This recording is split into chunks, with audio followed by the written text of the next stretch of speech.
Welcome everybody to episode 3 of Live Intentionally. Interviews today with Jane Mee from Active with Me. Hey. How are you, Jane? Yeah, good, thank you. And yeah, thanks for having me. Oh, you're welcome. So Jane is a personal trainer, yoga teacher. We train together actually as yoga teachers.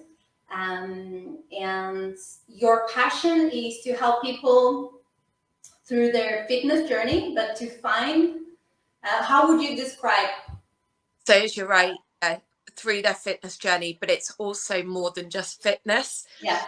It's about using exercise to empower, but it's also the mind and body connection and just freeing up whatever's holding you back and actually using exercise to realize that you're capable of a hell of a lot more and free mind.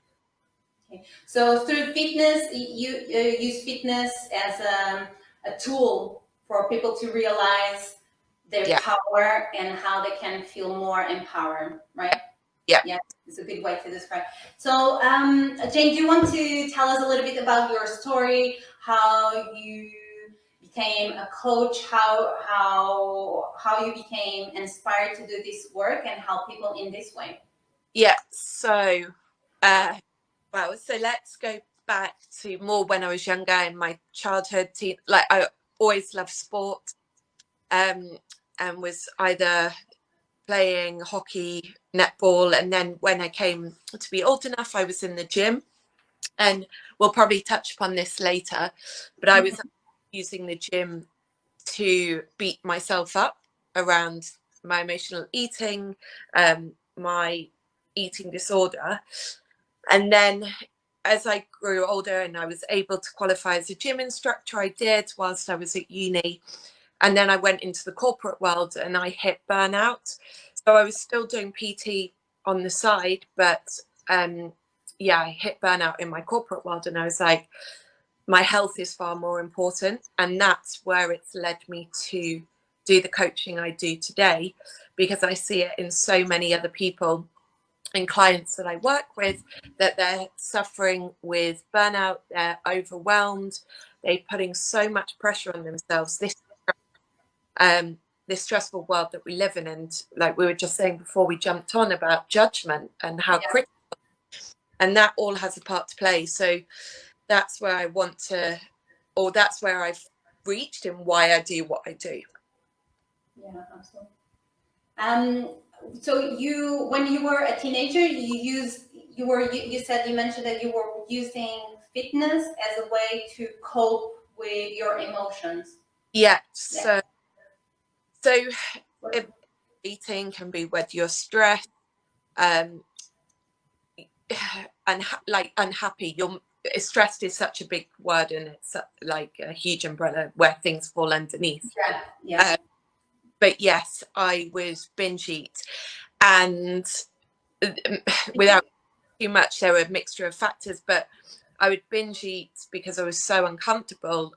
And then because I hated myself so much with doing what I'd done, I would go to the gym and, I say torture, beast myself. But at the same time, I enjoyed it. So it's like a way to cope with what you're going through. Yeah, and the release that exercise gives you. And I've always said this, that I felt confident in the gym. The gym's my safe space, even though at the time of what I was going through when I was younger, it still has been. And it's only recently that through clearing things out of, or shifting things in my mind, that I've appreciated exercise a lot more. But actually just, I've watched that Freddie Flintoff eating, his eating disorder, the program that was on the BBC this week. Yeah. I cannot believe how much it resonated with me and so many other people. Yeah. And you think when you're going through something like this, you're the only person. And I think that's why it's so good to share, because you're not alone. Even with things that have come out more recently around my mental health, you realize you're not alone. And yeah, like on Freddie Flintoff's program, he was saying how he binge, and he still does, and then he'll do 9 to 10 training sessions in a week, and there's this guilt around it if he doesn't go. And yeah, and I just think, as I said, there's so many people out there going through it, and 1 in 4 men experience this as well. So yes, it's just how do I put it, just obviously very common, but because we're very But critical, it's not talked about. it's played down. Actually, when we did our live on Instagram, I had a comment on how that what you mentioned resonated so much. That's why I really wanted to share and talk about this again. Because we tend to feel that it's just us feeling this, and we are alone. And it's the education part as well. And I said this last week on Instagram, and I've sort of said it in a lot of like posts or discussions I've had with other people around that emotional eating and binge eating sort of falls one, but you can binge and binge on cycles, but emotional eating, you might binge for a couple of days or even 1 day and feel guilty about it. But then you can get into this cycle of binging 1 day, hating yourself, and then you're going through it again. Does that make sense? So you're spiraling. But the thing that makes it hard, I think, is you don't necessarily realize you've got an eating disorder.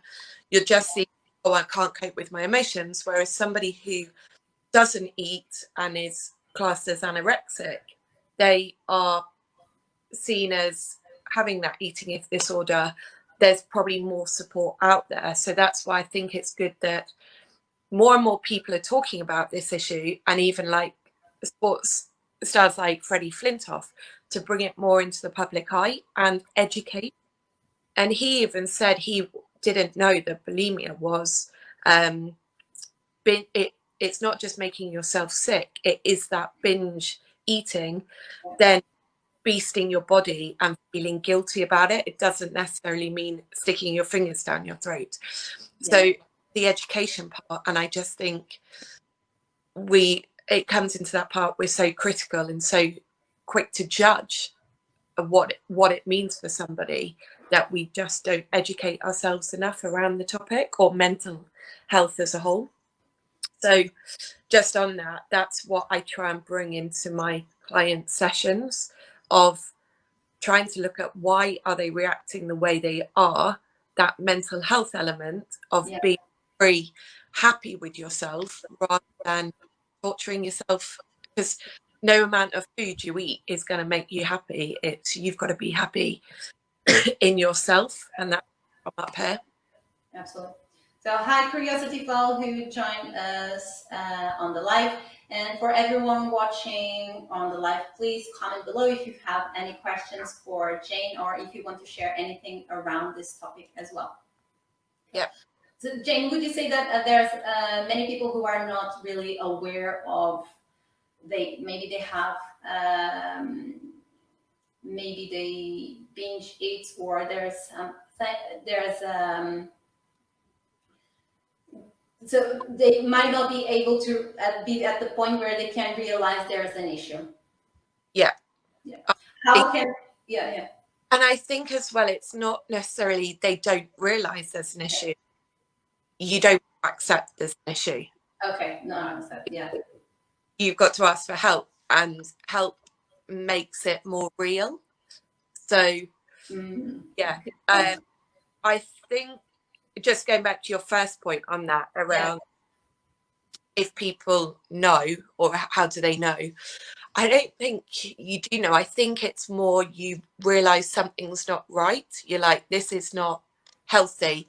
And I used to hate eating in front of people. So then you starve your body, and then actually it makes the binge eating worse, because you've basically starved your body.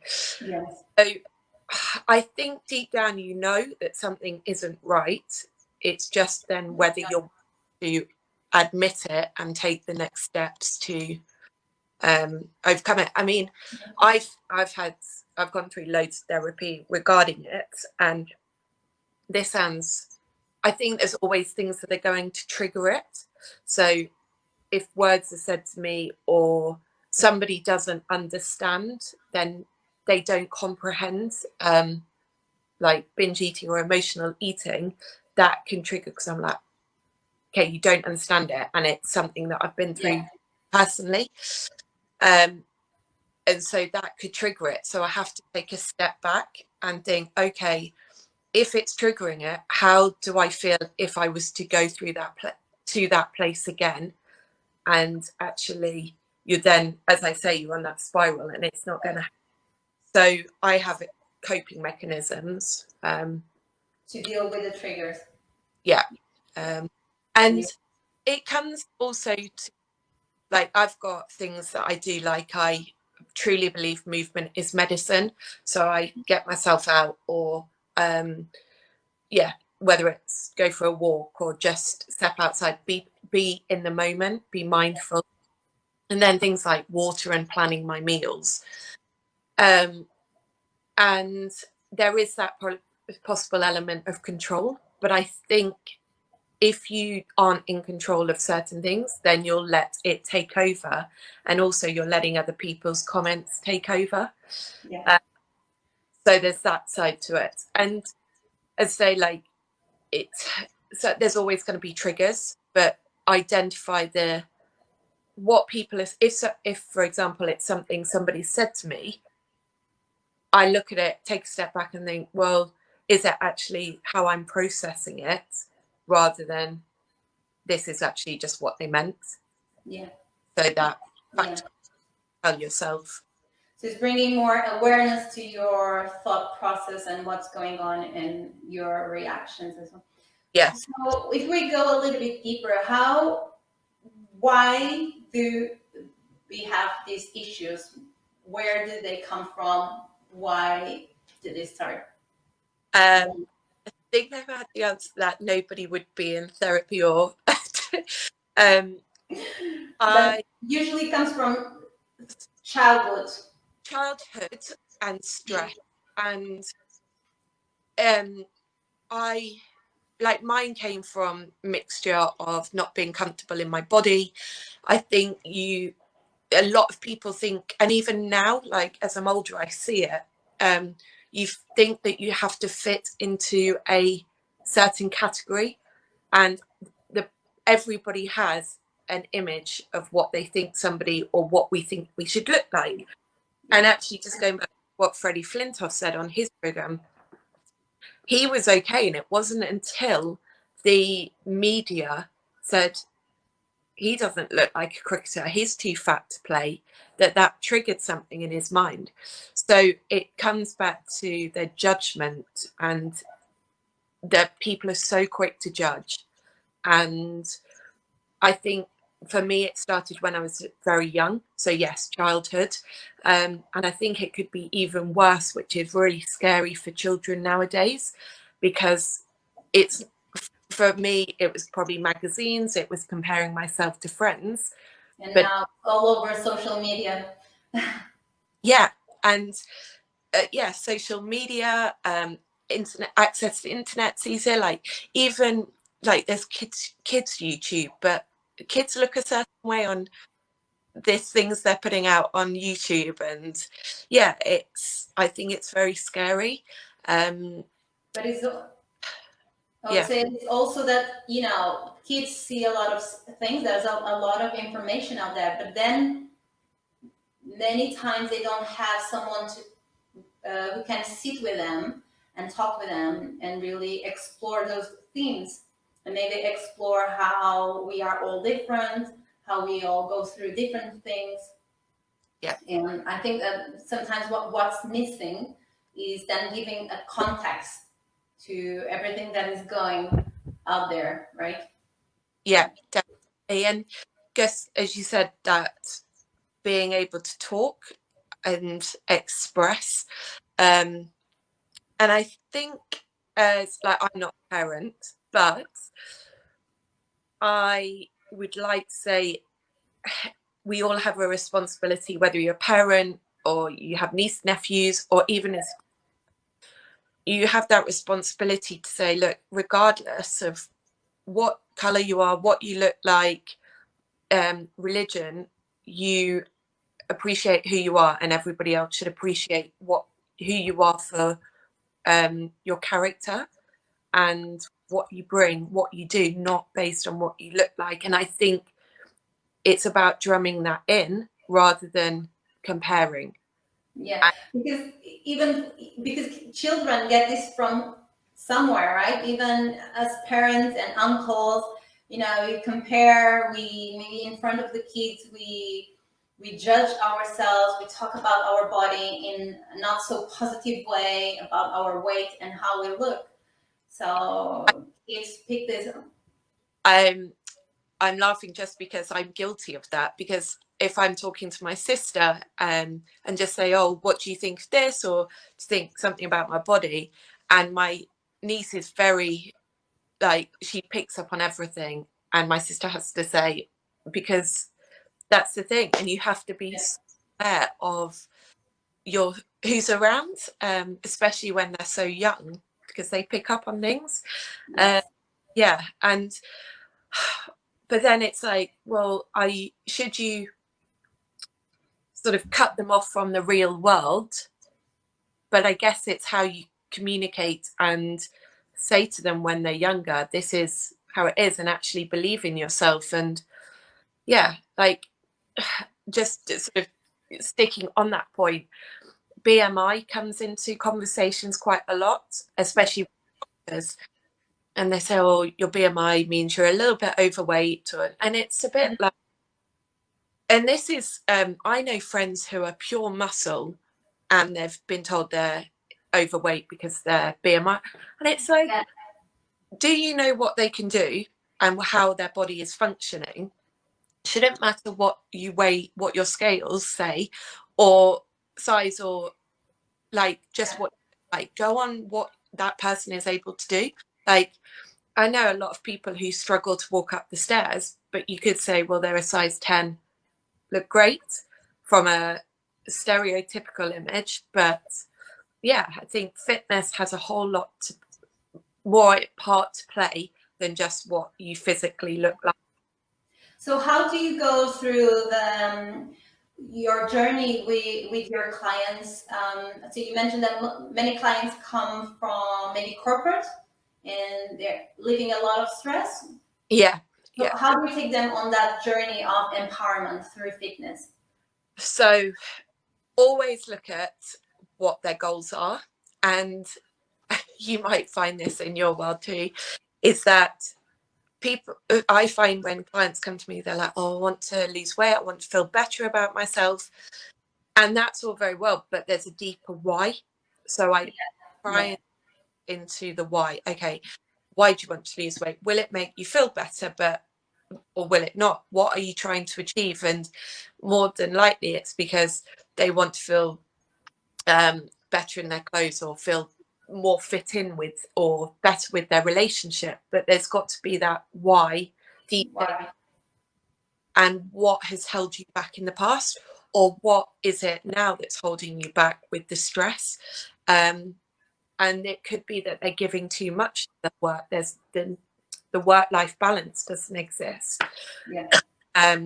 Pleasing, too much of a people pleaser. And this all comes in. And then as I start to uncover with my clients what type of character they are, I will bring in language and work with them in a way. So when I'm coaching them with exercises, I'm not going to be, come on, 5 more, you're doing this wrong. Yeah. I coach in a way that makes them realize that they can do it, and take that. It's a little step. It's over a long period of time is better than not doing anything and quitting, or fixing it so quickly that it isn't sustainable. So it's, again, going back to that That's the other thing. body connection. Because learning, it's a process that takes time. So when people come and want fast results, yeah, probably that's not. And I assume that you might encounter this as well. Many people come, yeah, they probably in the beginning they don't know what they want, or they have this idea it's about the fitness or the body, but then as they work with you, they discover that actually there's other areas that maybe they haven't been focusing on, or other things or other beliefs that come up through that Yeah, journey, right? yeah, absolutely. And I have clients, and I can relate a lot to this, is that they work hard, like exercise hard, and really capable of a hell of a lot in the gym, and then they realize their nutrition's off track. And this, and having been there, you have to get your nutrition right. And for me, to get my nutrition right was to fix, well, I say fix, to work through what was holding me back mentally. And it all just comes together. There's not one part that's more a priority. Yeah, exactly. That's what I love so much about this holistic approach, because it's not fixing one thing and that's it. Usually it's related with everything, basically. Yeah. So just wanted to say, everyone that is joining us live or on the watch party, if you have any questions, comment with us your questions. And thank you so much for everyone joining in. So in terms of mental health, Jane, what would you advise for people to start taking care of their mental health? Maybe what are the triggers, or what they might be noticing that is off in their life, and how can they start look at it instead of waiting to, something worse, let's say, health issues or anything. I won't do it in priority, but one of the big things is tapping into your why. So, like, why are you reacting to a situation that makes you stress, and then results in you being unhappy, reaching for more wine, reaching for more food, etc. That binge, that comfort eating, which then again goes into that spiral, can go into that spiral of binge eating. And so and this is something we spoke about, or we did on our yoga course, that whole mirror, what do you see? And I've been doing a lot of work on that. So it's quite hard, because again, you have to accept and really think, wow, is that what I see in myself? Sorry, see in that person, is that true in what I have in myself? So, Jane, can you explain a little bit the mirror work for everyone who's listening, and how do you do that? So mirroring is whereby if you are talking with a person, or you're watching a person, and there's something that you do not like, or it might be something that you do like, but most often I find it's something that I find makes me frustrated. It's something likely that is going on inside of you, but you're seeing it in that person. Yeah. So like everything that we are observing out there is kind of a mirror to what's going on inside, right? Yeah. Okay. So I look at what is causing me to get angry about what I'm seeing, what is it in me, and I can tap into the why, and I journal. Now that's quite deep, because I've been journaling for a few years. So if you're starting out, I would just even put pen to paper and see what comes up. You don't have to write a verse, like loads of words or pages, just see what comes up. I've had clients say to me, but I don't know what to write. And I'm just like, let whatever comes up, just write it down. Yeah. So the journaling helps. And as I said, like moving, taking a step back and just going out for air, whether it's a 5-minute walk, taking that time out for yourself. And I do think it depends on your character. Like I've been a people pleaser, and it's only recently that I'm taking that step back and saying, hey, I want to do what's right by me. It doesn't mean I'm being selfish. Yeah. And I think you have to ask yourself, are you doing it for the right reason? Like, are you doing what you're doing to please somebody, or are you doing it deep down for you? And if that means taking some time out, like not going like if you've only got 5 minutes going for a quick walk, but I mean if you've got a day off, like I think we all feel pressured to do things on a day off, like we have to be busy. Yeah, always doing something. Just have a time out where like 2 hours, just read a book, you have a nap or and chill. Like, and the other thing, sorry to interrupt, but yeah, there I also noticed that sometimes it's really hard to stop because it happens that some people don't want to stop because they know they're going to meet their thoughts or another part of themselves that it was really hard to look at. So that's why the mechanism of getting distracted, whether that is with television, food, or wine, or whatever that could be.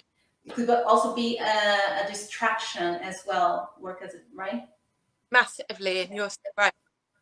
I'm guilty of that still. Like I think, oh, I should be doing things Yeah, me too. today. Like I've not been sleeping very well, and today it caught up with me, and I was like, I've just got to have a lie down, and I was like, no, what are you doing? And it literally was like 10 minutes, but I actually felt a lot fresh for doing it. Yeah. And that's the thing, there's nothing wrong with it. It's something that I've just started to say a lot more and believe in a lot more is do you, because if I was to do you as well, like, or vice versa, we're unique, and like there's too many people trying to be like each other, so we need to start being ourselves and bring what we bring to the table rather than trying to copy to fit in. And yeah, We're so scared to be different and be unique out there. So you mentioned already journaling and moving the body, going for a walk, and anything else that you would recommend for people to try, maybe to bring more awareness or start to, I or also to take care of their health, mental health, physical health at all levels. I think if you notice over a period of time things aren't right, you need to go to speak to your GP, or you can it depends on where you are though in the country. Like in the UK, you can find a therapy, apply for NHS therapy through Facebook. So, but I would say therapy, but obviously that means then people have to deal with whatever's going on, and you have to be in the not right frame of mind, but you have to want it to Yeah, then. yeah. So if I was to take the therapy part out, yeah, movement, journaling, exercise. It doesn't have to be vigorous. It can be yoga, I said, walk, do what's right for you in the day. And as well, like we all have days where we're on and off. Like today, I just went for a long walk, whereas a few days ago, I was like, I'm just going to do HIIT training. So just listen to your body a lot more. Yeah. Do you find for you that do you prefer any form of exercise, or would you recommend mix and match? Do you have any preference for yoga or fitness, or because for me, I like to do whatever. Sometimes I feel like lifting weights. Sometimes it's more yoga, depending where I am, or it could be even a combination in the same day.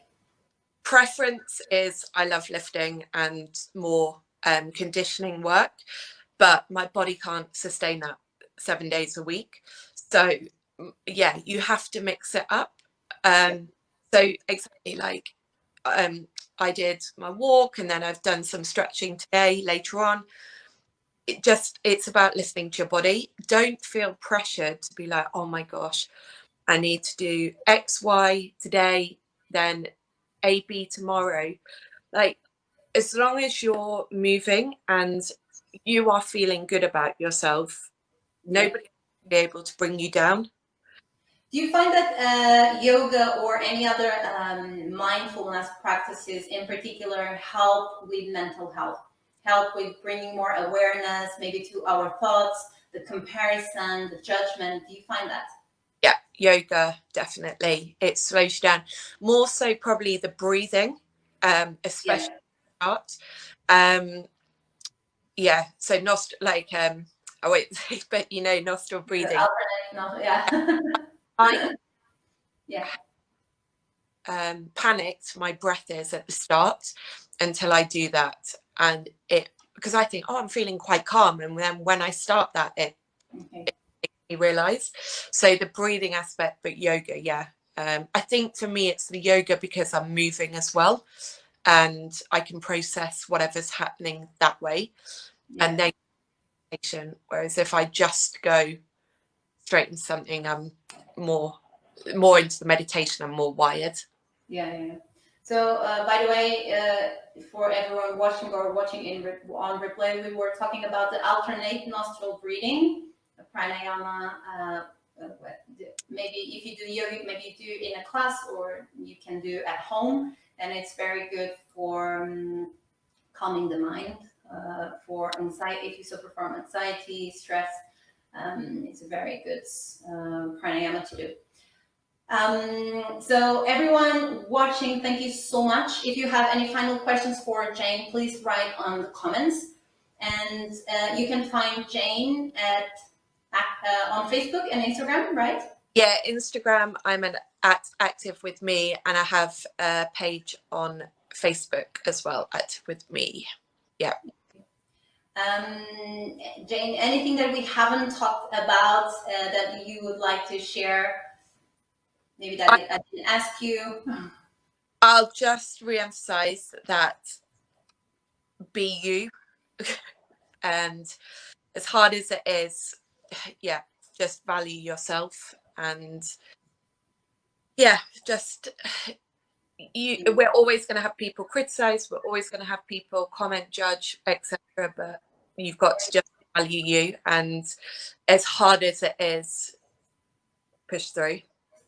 And we're always going to have our own judgment of ourselves, but we can learn through this process, and the process that you mentioned, to start to pay attention to what's going on in our mind and find the mechanisms to deal with it, right?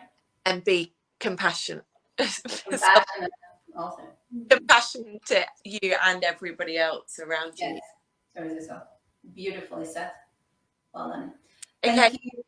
Thank you so much, Jane. I really appreciate your time, and it's amazing to be with you again, talking about a topic that I think it's so important to share. So thank you so much. I really appreciate you. Thank you. Your time. And yeah, any questions, please feel free to reach out. Yes, I will put your link on the comments as well, so you can reach Jane if you want to have a private chat, and I'm sure Jane will be able to assist you as well. So thank you so much, guys. Thank you, Jane. Thank you so much, everyone, for joining in on the live episode number 3 of Live Intentionally. Have a good day. Bye, everyone. Bye, Jane. Bye.